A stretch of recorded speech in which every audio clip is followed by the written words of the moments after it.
Geography subject के most important प्रश्नों के सुपरफास्ट रिवीजन के लिए आप सभी लोगों का स्वागत है।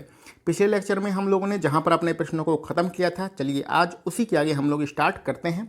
तो आज का हमारा पहला प्रश्न है, अपना मार्ग बदलने के लिए कौन सी नदी जानी जाती है? तो अपना मार्ग बदलने के लिए कोसी नदी विख्यात है और इसको हम लोग विनाशक नदी के नाम से भी जानते हैं। तो कोसी नदी को विनाशक नदी कहते हैं और यह अपना मार्ग बदलने के लिए प्रसिद्ध है। आगे बढ़ते हैं। यहाँ पर एक आपको डाटा दिया गया है, इस फैक्ट को आप याद रखिएगा। काली मिट्टी का निर्माण किससे हुआ है? तो काली मिट्टी का जो निर्माण हुआ है वो ज्वालामुखी के लावे से हुआ है। और इस काली मिट्टी में सबसे अधिक मात्रा में क्या पाया जाता है? तो काली मिट्टी में सबसे अधिक मात्रा में कार्बनिक पदार्थ पाए जाते हैं। तो ये 3-4 आपके जो फैक्ट हैं याद रखिएगा। काली मिट्टी का निर्माण ज्वालामुखी के लावे से हुआ है और काली मिट्टी में सर्वाधिक मात्रा में क्या पाया जाता है? कार्बनिक पदार्थ पाए जाते हैं। चलिए आगे बढ़ते हैं। भारत में लाल मिट्टी का सर्वाधिक विस्तार कहाँ पर पाया जाता है? तो भारत में लाल मिट्टी का सर्वाधिक विस्तार आपके तमिलनाडु राज्य में पाया जाता है। अगला हमारा प्रश्न है, अपक्षालन और केशिका क्रिया से किस प्रकार की मिट्टी का निर्माण हुआ है? तो अपक्षालन और केशिका क्रिया से आपके लैटेराइट मिट्टी का निर्माण हुआ है। तो इस लैटेराइट मिट्टी में सबसे ज़्यादा चाय और कॉफ़ी का उत्पादन किया जाता है। इस चीज़ को भी आप ध्यान में रखिएगा। आगे बढ़ते हैं। ग्रीष्मकाल में आने वाले तूफानों को पश्चिमी बंगाल में किस नाम से जाना जाता है? तो ग्रीष्मकाल में जो तूफान आते हैं पश्चिमी बंगाल में, उसे हम लोग काल बैसाखी के नाम से जानते हैं। चलिए आगे बढ़ते हैं। असम, पश्चिमी बंगाल, उड़ीसा राज्य में मानसून पूर्व आने वाले तड़ित झंझाओं को किस नाम से जाना जाता है? यानी हम लोग इसको ऐसे भी समझ सकते हैं कि आपका असम राज्य है, पश्चिमी बंगाल है और उड़ीसा राज्य है, इसमें मानसून पूर्व यानी कि बरसात के मौसम से पहले जो बिजली चमकती है या तड़ित झंझाएँ होती हैं उसको हम लोग नारवेस्टर्स के नाम से जानते हैं। ये बहुत ही ज़्यादा इंपॉर्टेंट प्रश्न है। नारवेस्टर्स कहाँ पर आते हैं? आपके असम, पश्चिमी बंगाल और उड़ीसा राज्य में आते हैं, जिसमें बिजली चमकने के साथ बहुत तेज आंधी तूफान आता है। आगे बढ़ते हैं। भारत के तमिलनाडु राज्य में कब वर्षा होती है? तो भारत के तमिलनाडु राज्य में जाड़ों के मौसम में वर्षा होती है। आगे बढ़ते हैं। भारत में एकमात्र ऐसी नदी है जिसको लवण नदी के नाम से जाना जाता है। लवण नदी के नाम से क्यों जाना जाता है? क्योंकि इसमें लवणता बहुत ज़्यादा पाई जाती है। और उस नदी का क्या नाम है? उस नदी का नाम लूनी नदी है। ठीक है, तो लूनी नदी को हम लोग लवण नदी के नाम से जानते हैं। आगे हम लोग बढ़ते हैं। श्रीलंका को एलिफेंटा दर्रा किससे जोड़ता है? तो श्रीलंका को एलिफेंटा दर्रा जाफना से जोड़ता है। यहाँ पर ये जो तमिलनाडु लिखा है ये गलत लिखा है। तो श्रीलंका को जाफना से एलिफेंटा दर्रा जोड़ता है, ये श्रीलंका में है। आगे बढ़ते हैं। जम्मू कश्मीर के लद्दाख क्षेत्र में भारत का सबसे ऊंचा दर्रा कौन सा है?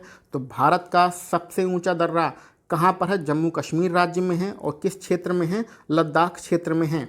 यहाँ पर आप देखिएगा, अब यहाँ पर आपको जम्मू कश्मीर लिख के नहीं आएगा। ठीक है, ये आपका पुराना डाटा है। आप अब इस प्रश्न को कैसे चेंज करेंगे कि भारत का सबसे ऊंचा जो दर्रा कहाँ पर है? आपके लद्दाख केंद्र शासित क्षेत्र लद्दाख में है और उसका नाम क्या है? काराकोरम दर्रा है। आपको पता है जम्मू कश्मीर और लद्दाख अब अलग अलग हो चुके हैं।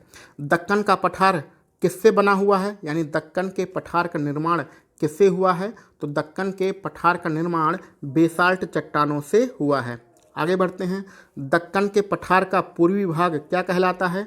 तो दक्कन के पठार का पूर्वी भाग विदर्भ के नाम से जाना जाता है। धारवाड़ का पठार कहाँ पर है? तो जो धारवाड़ का पठार है वो आपके कर्नाटक राज्य में है। आगे बढ़ते हैं। गंगा में दक्षिण से मिलने वाली नदी कौन सी है? तो गंगा नदी में दक्षिण से मिलने वाली एकमात्र नदी जो है वो सोन है। आगे बढ़ते हैं। पूर्वोत्तर भारत के 7 राज्यों को हम लोग क्या कहते हैं? 7 सिस्टर्स कहते हैं। 7 बहनें कहते हैं, 7 सिस्टर्स।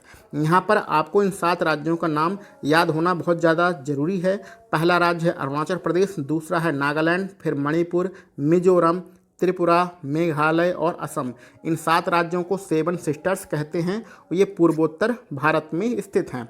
यहाँ पर ध्यान दीजिएगा, आपका सिक्किम इन 7 में शामिल नहीं है। चलिए आगे बढ़ते हैं। हिमालय पर्वत की वह श्रेणी जो म्यांमार में है उसे किस नाम से जाना जाता है।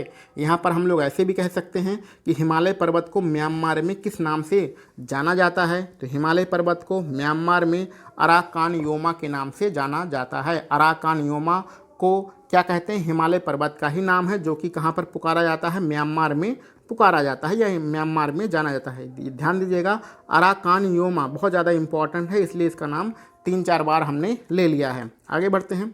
दूध गंगा नदी कहाँ पर है। तो जो आपकी दूध गंगा नदी है वो आपके जम्मू कश्मीर राज्य में है।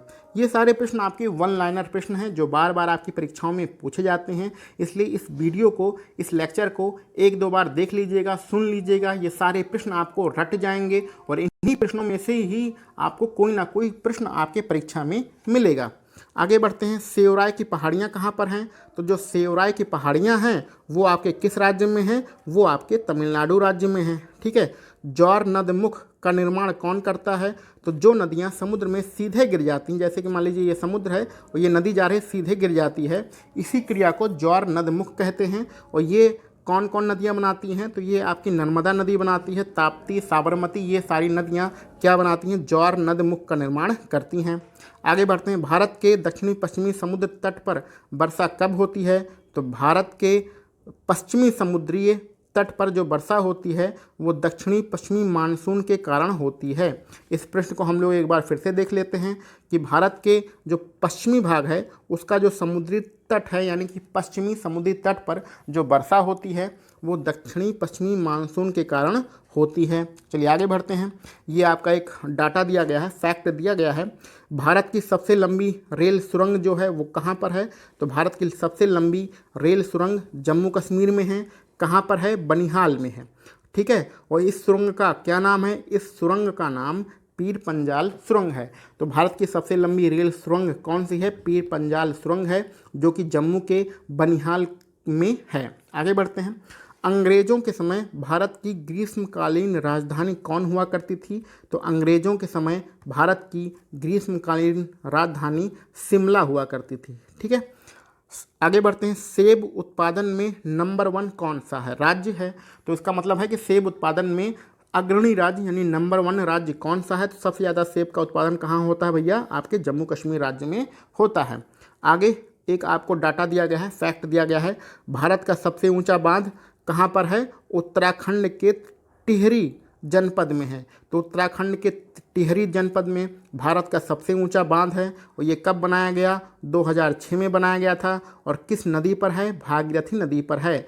तो भागीरथी नदी पर भारत का सबसे ऊंचा बांध बनाया गया है, जो कि उत्तराखंड के टिहरी जिले में है। और कब बनाया गया, 2006 में बनाया गया।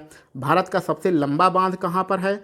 तो भारत का जो सबसे लंबा बांध है वो हीराकुंड बांध है। ठीक है। और कहाँ पर है, उड़ीसा में है। और किस नदी पर बनाया गया है, महानदी पर बनाया गया है। तो भारत का सबसे लंबा जो बांध है वो उड़ीसा राज्य में हीराकुंड बांध है। और किस नदी पर, महानदी पर बनाया गया है। दक्षिण भारत की सर्वोच्च चोटी कौन सी है, यानी कि दक्षिण भारत की सबसे ऊंची चोटी कौन सी है। तो दक्षिण भारत की सबसे ऊंची चोटी आपकी अनाईमुड़ी चोटी है। तो अनाईमुड़ी चोटी दक्षिण भारत की सबसे ऊंची चोटी है और ये किस पर्वत पे है, ये अन्नामलाई पर्वत पर है। इस चीज़ को भी आप ध्यान में रखिएगा। आगे बढ़ते हैं। पश्चिमी और पूर्वी घाट का मिलन बिंदु कौन सा है। तो ये प्रश्न तो हम लोग 3-4 बार पढ़ चुके हैं। जो आपका पश्चिमी घाट है और पूर्वी घाट है उसका मिलन बिंदु नीलगिरी पर्वत है। तो नीलगिरी पर्वत क्या है, पश्चिमी घाट और पूर्वी घाट का मिलन बिंदु है। तो आगे आपका एक डाटा दिया गया है, उस डाटे को याद रखिएगा। मुंबई से गोवा का जो समुद्री तट है वो पश्चिमी तट यानी पश्चिमी घाट पर आता है। इसको हम लोग कोंकण तट के नाम से जानते हैं। तो कोंकण तट कहाँ पर है, पश्चिमी घाट में है या पश्चिमी तट पर है। और कहाँ से कहाँ तक है, मुंबई से गोवा तक आपका स्थित है। चलिए आगे बढ़ते हैं। मालाबार तट कहाँ पर है। तो ये प्रश्न भी आपको कराया जा चुका है। मालाबार जो तट है वो केरल में है। आगे बढ़ते हैं। मुंबई किस द्वीप पर बसा हुआ है। तो मुंबई जो है आपका सालसेट द्वीप पर बसा हुआ है। इस चीज़ को भी याद रखेगा, सालसेट द्वीप पर आपका मुंबई शहर बसा हुआ है। एलिफेंटा द्वीप के पास एलिफेंटा द्वीप किसके पास में है? तो जो आपका एलिफेंटा द्वीप है वो मुंबई के पास में है। तो एलिफेंटा द्वीप कहाँ पर भैया? मुंबई के बगल में, मुंबई के पास में ही आपका एलिफेंटा द्वीप है। तो आज के लिए हम लोग बस इतने ही प्रश्न रखते हैं। इसके आगे के प्रश्न हम लोग अपने अगले लेक्चर में सॉल्व करेंगे। आप सभी लोगों को वीडियो देखने के लिए बहुत बहुत धन्यवाद।